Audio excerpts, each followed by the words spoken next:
Well, hi again, everyone. My name is Rick Benjamin. So pleased to be with you here on Frontstretch.com with our show, RaceLine.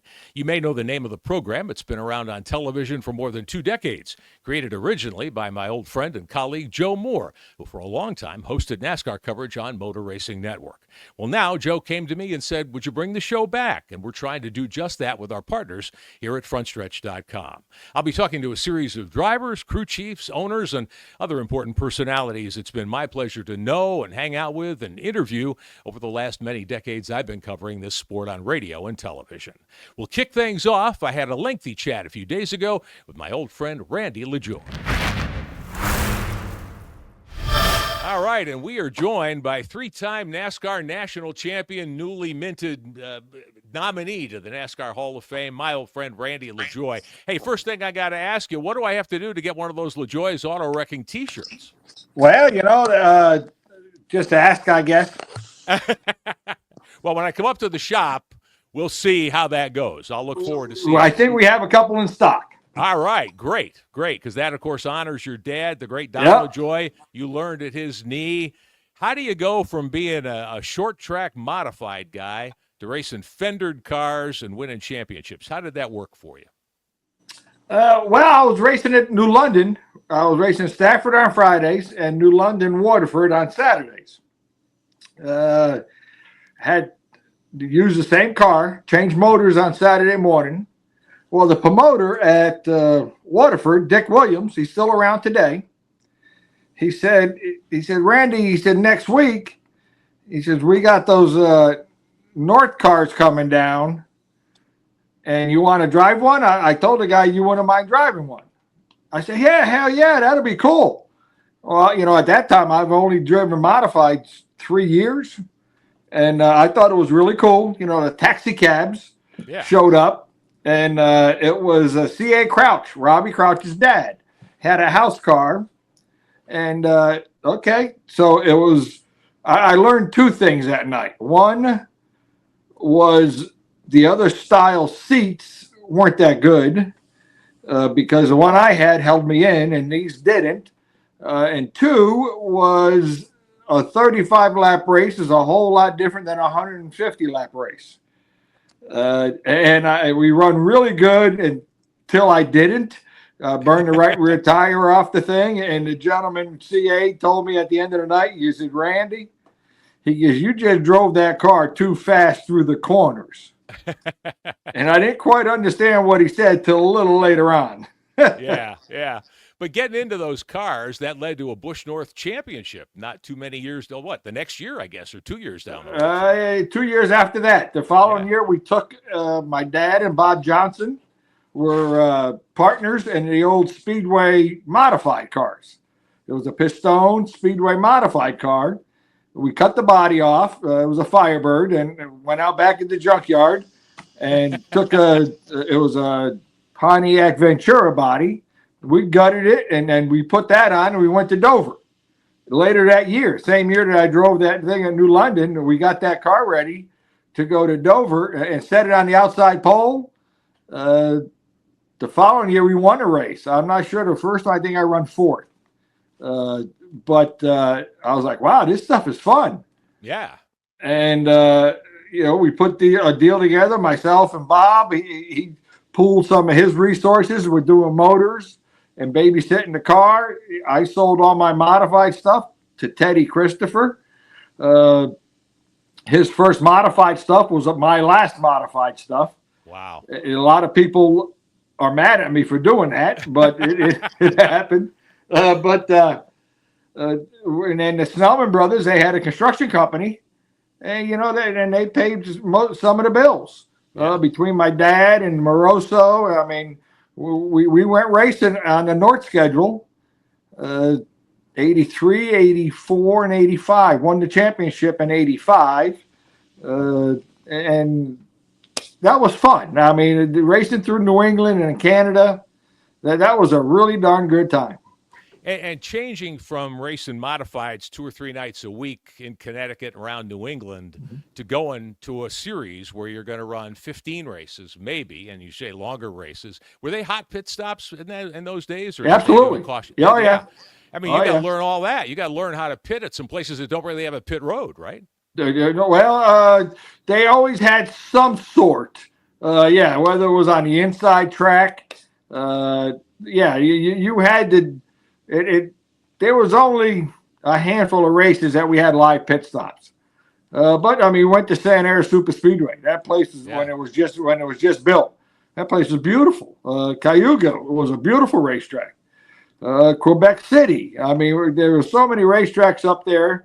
And Halifax, and it was not only did you learn how to race. I know I learned a lot because I run second to John Paul Cabana, and I had him. And the guy snookered me, the old Canadian.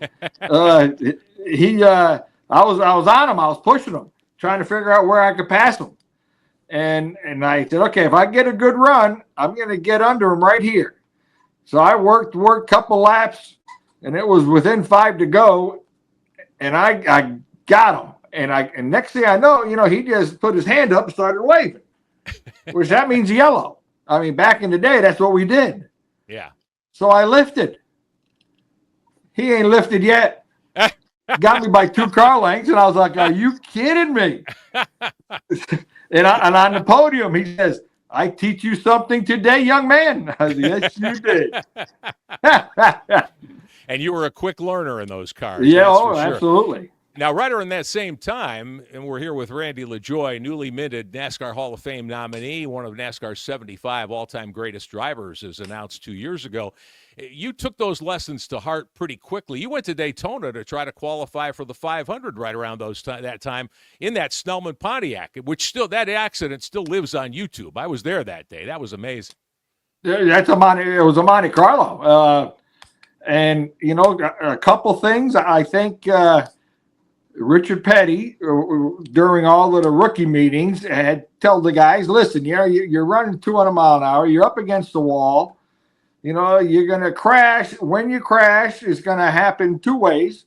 One, you're going to hit the wall really quickly because you're riding against it. Or you're going to slide a very long ways before you hit the wall. Yeah. And he said, you're going to hit it pretty hard. He says, so if you can remember to tighten your belts, and right before you hit the wall, take a deep breath. And okay, now obviously I listened because we had blown up a couple motors in practice. We bought a motor from Richard Petty. It was a Kenny Wilson motor, was doing Richards at the time, and we put it in the car for the 125. And I'm going through the gears and I'm spinning the tires. I was like, uh-oh, we got something wrong. And what's the matter? I call in to Bob. I said, Bob, we got something. I said, I could spin the tires in this thing in second gear. I never could do that. And I said, maybe something's loose or the clutch is slipping or no, I guess just try it. Okay. So we started tail end. And when I put that thing in fourth and held it wide open, boy, that sucker was purring. And I drove from the back. It was probably 20 cars in that thing. And I drove up till I was passing Sterling Marlin. He was in the Hesco number 17 car. Yeah. And I was passing him, and I was like, okay, got a good run, sucked up to him. I was just turning left to go by him, hit the bump, over the tunnel. And next thing I know, I'm sliding sideways. I was like, oh, this ain't coming back. So I'm looking out the window, and I was like, okay, reach up, pull the belts. So I reached up, I pulled my belts as tight as I could get them. And when the thing took off, when the car took off and I could see the earth on one side and the air on the other, the sky, I was like, I'm going to take a deep breath. And I remember a couple hours later when I was in the hospital watching it on TV. That's when I started to remember. And went back to the racetrack, got out the next day, went back to the racetrack. A gentleman was there in the fireman, and he said, Randy, how you doing? I said, doing good. He says, yeah, you remember me? I said, no. He says, well, we helped you get out of the car. He says, we put you on the stretcher, and we looked at you, and you weren't breathing.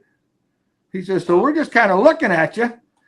He goes, and I look in your microphone from your helmet, which is up behind me over here. He says, your microphone was stuck in your mouth. open face helmet. Jeez. Yeah. He says, so I just kind of reached in to get the microphone out of your mouth. He goes, and when I opened your mouth to reach in to get the microphone, he goes, I pulled a clump of grass out of there the size of a baseball. Oh, my gosh. Wow. He says, and once I did that, you opened your eyes and you started talking. I was like, well, thank you. Yeah. I was vapor locked for a minute. I guess you were. Yeah. Were. Now, that was in the pre-restrictor plate days, wasn't it? Oh, absolutely. Yeah. That was 2-0 fast. Yeah. It was an amazing hit, an amazing flight. I was, along with The everyone windshield, Abraham tells a story. He was working for IROC at the time. And he says, all of a sudden, we heard this bomb go off. And I was like, what the heck was that? He goes, that was your bottom of your car hitting the fence. He goes, next thing you know, your windshield landed in the middle of the IROC garage. Oh, my gosh. He's like, uh-oh, that ain't good. Yeah. Yeah. Because you came down across the track off the banking and you hit the inside, what at that time was a concrete wall right there under the tunnel. It wasn't concrete. It was a guardrail. Ah, it was and then it had an earth wall behind it. Yeah. With steel sheathing, like a roofing panel. Ah. And because one of those, I have a picture, Nancy Mueller, maybe, from the Mueller people up there in Wisconsin. She was there and she took individual snapshots. And I have a thing here in the office that shows, and there was a piece, the helmet's got a crack in it.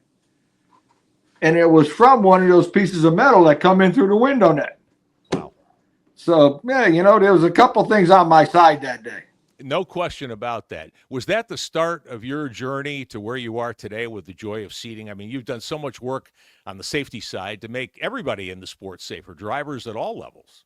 Well, I mean, it was that, and okay, what do you do after racing? Yeah.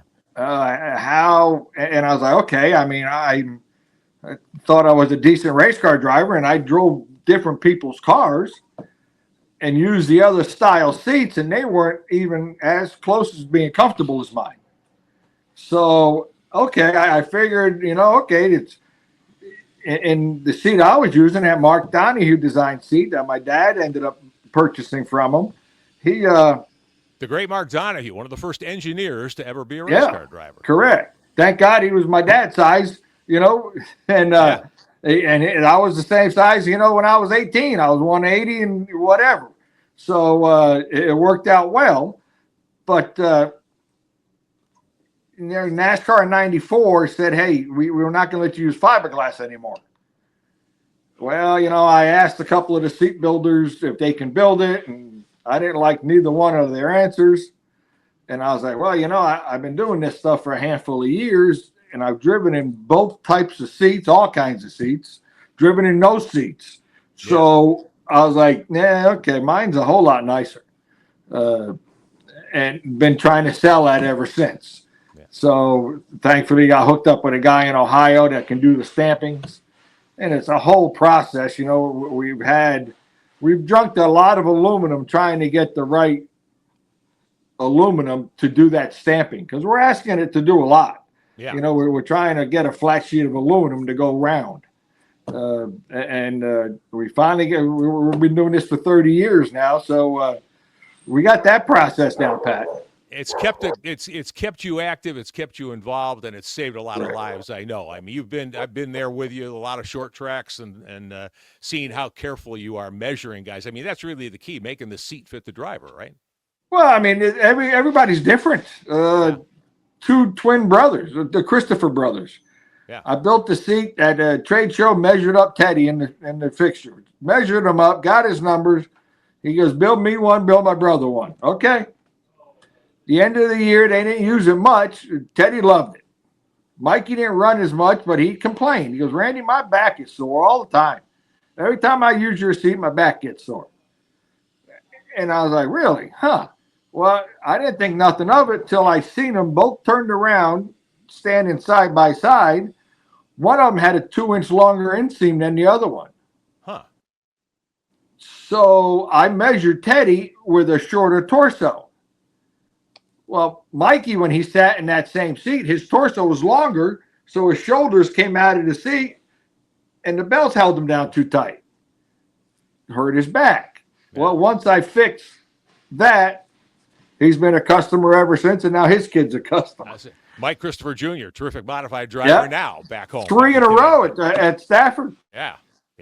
And just a terrific family, too. And the sport misses Ted, all these years later. You started him. You're the one responsible for Ted Christopher's legend. Yeah, I'll take it because he was a king. Yeah. That's right. Let's talk for a minute about your Busch Series championships when you came south. You drove for a couple of different teams. You got with the Base Motorsports bunch, you and Steve Bird, and you guys were pretty much unbeatable at a time when winning a championship was a lot different than it is today. You had to run all 30 or so races, no playoffs. You just had to get out front and stay there. Yeah, it was the old point system, which meant consistency. Wins helped. But it was, I take kind of pride that I was probably the last full-time Busch guy to win a Busch Series Xfinity Nationwide Championship, because everybody since me has gone on the Cup. I decided to make a living inside the Busch Series, and I'm not regretting that at all. But that was with Base when I went there. Johnny coming off a championship year. He had Lipton T. Yeah, they won the championship. They won 2 races. So as a driver, I said, okay, I got to win at least 2 races. And then I'll go from there. Well, next year we won 5 races. And we won a championship. Following year we won another 5. One of the key factors was Billy Nazareth. Billy Nazareth, the old Richie Evans cohort, was our car chief. And very smart, when they were plugged in, they were plugged in. And then after those couple of years, you might get halfway complacent and think this is easy. Well, then Dale Jr. showed up, and that changed the series. When they showed up, and which it should have, because you try to give your kids the most you can. So, and Dale Sr. had a whole lot more to give than most. So that worked out pretty well for Junior, but it upped the level of the series. And now you see the Gibbs cars, the RCR cars. You don't see individual owners doing that stuff anymore. It was a time, and I was doing a lot of those races on TV back then and some on radio, and I remember the transition from trailers behind pickups to semis was right around that time. And that was what you could tell. That was when things changed, and it became really a feeder series for Cup cars. And I know you had your chances. I guess your biggest year in Cup, you ran a bunch of races in a Budweiser car for Rick Hendrick. What was that experience like? Yeah, that was, they had the 50th anniversary car. Ricky had gotten hurt, Craven that was. He got hurt. He took a couple big hits. So they called me the day before Darlington. Say, hey, we need a driver, Chevrolet. Everybody's good with this. You want to do it? Yeah, absolutely. So I ran 9 races, and we did some testing. Ran good in 3 of them. Learned that the Cup Series and working for Budweiser was a whole lot different than winning Busch Series championships. When you're a Busch Series champion, I mean, you go out at night with the family and nobody bothered you. Yeah. You were a Sunday guy. What a difference. And I wasn't that comfortable with that. I mean, I didn't want to be seen maybe as much as everybody else, but that never really played to what I wanted to do. And so I enjoyed the Saturdays. It gave me time for the kids on Sundays. And I've enjoyed that. I got 2 great kids, a bunch of grandkids now, and having a great time. And your son Corey has made a name for himself in driving at the Cup level now. It took him a while to get there, and I know I remember us talking about him over the years and how great he was going to be, and he certainly is. But it's been a struggle for him to get the right opportunity, hasn't it? Well, there again, if you don't have a granddad or huge money in your back pocket, I mean, you get what you pay for over there. He chose that because some of the partners he has, they enjoy doing the B2B stuff on Sunday. Yeah. And, there is a bigger crowd on Sunday than there is on Saturday. So it's a whole different level of people and B2B stuff. So their partners want to race on Sunday. But you're not going to be in a top 25 car. Yeah. Because those guys are spending $400,000 a race, and you guys are spending 75 to 100. So the information you get, the technology that you aren't getting, whether, back then it was wind tunnel and stuff like that. Well, now it's all simulation. Well, simulation is only as good as what you plug into it.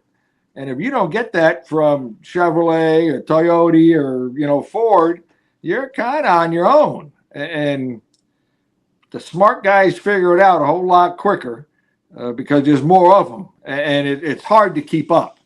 Yeah. But, that's what he's in the battle with now. These new cars are crazy. You go to a short track. I've been to 180 short tracks, preaching safety.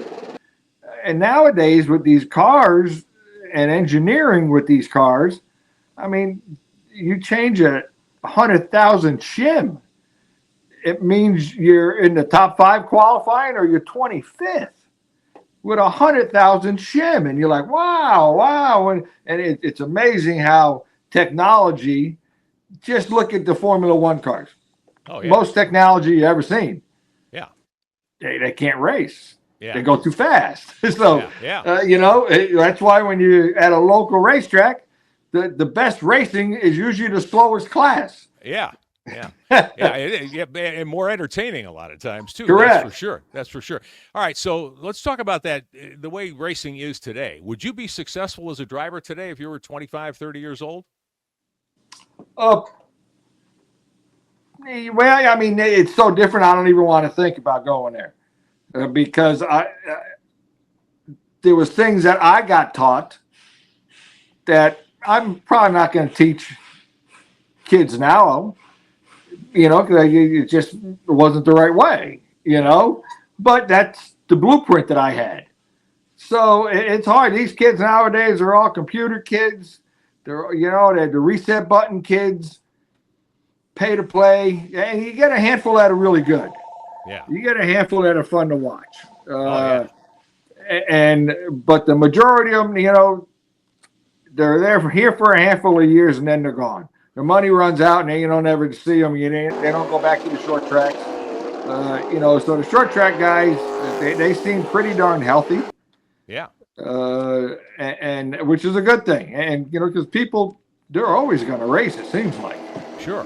And what we've seen, I think in the last 15 or 20 years too, how dirt track racing has grown so much. I mean, when you and I were young, there were dirt tracks around the Northeast in New York State and New Jersey, places like that, and they were good and they brought crowds in, but none of those guys ever really advanced into NASCAR or into IndyCar or anything like that. Now you can make a living on the dirt tracks. Oh, correct. I mean, it starts in midgets. I mean, see Kyle Larson, Christopher Bell, these guys, I've been to 15 Chili Bowls, and I've been to Indiana Midget Week. Yeah. That's some of the best racing in the country is midgets. When those midgets get to racing, it is incredible to watch. As a matter of fact, they're having good racing tonight. They had a good race last night at Indy for the BC 39. Yeah. It was a good show, and they put on a good race. So I've seen a lot of very good racing, and like I said, sometimes they might not ever make it to the big stage. But they know how to race. Absolutely. Yeah. All right, so one final thing I wanted to talk to you about. Oh, two things, actually. First of all, you're nominated for the Hall of Fame. May take you more than a year or two. Sometimes it does that. But being named one of the 75 greatest drivers in NASCAR history, out of the hundreds, probably a couple of thousand people who've raced in NASCAR in the top 3 levels, what did that mean to you? I really thought I pissed them off a few times. Well, I know you did that. But yeah, I know. So you're not alone in that. Yeah, I was quite surprised and very honored. I mean, that's no small task, and it's just you don't go into it when you're 18, because I had to wait till I was 18 to start. I never thought I was going to be in the Hall of Fame. And then growing up, you see the guys I would go to the racetracks and you see the black jackets of New England Auto Racing or Hall of Fame guys. And I was, oh, that guy's an old racer. Oh, that guy's an old racer. That guy's an old racer. Yeah, well, now I got one of those jackets. I'm one of those old racers. You're still young at heart. I know that. So don't worry about that stuff. All right. One other thing. I thought about this morning. I thought, I got to get your take on this. You talked about Kyle Larson, Christopher Bell. You've got no issues. You've got all the money you could possibly want. You're going to start a 4-car Cup team. Corey gets one of the cars. Who are your other 3 drivers? Well, what surface are we racing on? We're racing in the Cup Series, so we're running. Okay. Road course racing wasn't really a part of it when you were at your No, peak. that's right. You had one. So, yeah. I would say out of today's crop, I'm a Chase Briscoe fan. Uh-huh. He's been a customer since he was 10 years old. Him and his dad, Kevin, good people. Yeah. So, and he's a gasser. He's a good little gasser.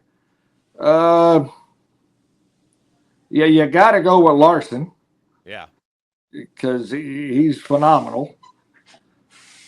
And, you got a senior member. I mean, Denny's not a young guy, but I know a 40-year-old man ain't going to do what a 25-year-old man can do, but he's still on the damn gas, and he seems like he's working really hard doing all the small things. Yeah. Whether it's he's very smart in what he's doing. And now he's a car owner, so I think that kind of helps him as a driver, too.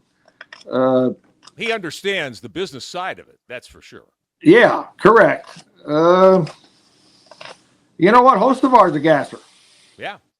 And he don't like teammates. He don't like nobody, which is okay. I mean, okay, as long as he's fast, and that's a lot of times it takes a while to. They always said it's. You can't. It's easier to slow them down than it is to speed them up. Yeah, you can't coach that sometimes. That's right. You ain't kidding. And the kid's fast. So that's my 4. Yeah, there you go. All right, my friend. Great to spend some time with you. Look forward to seeing you soon. The joyofseating.com is the website. If you were interested in the equipment, Randy Lajoie and his team will build you a very safe seat, which you need if you're going to go racing. I will see you soon, my friend. Thanks so much. Thank you, Rick. Steven Stump of Frontstretch.com here. Come back for more great racing videos, and if you like us, don't forget to hit that subscribe button.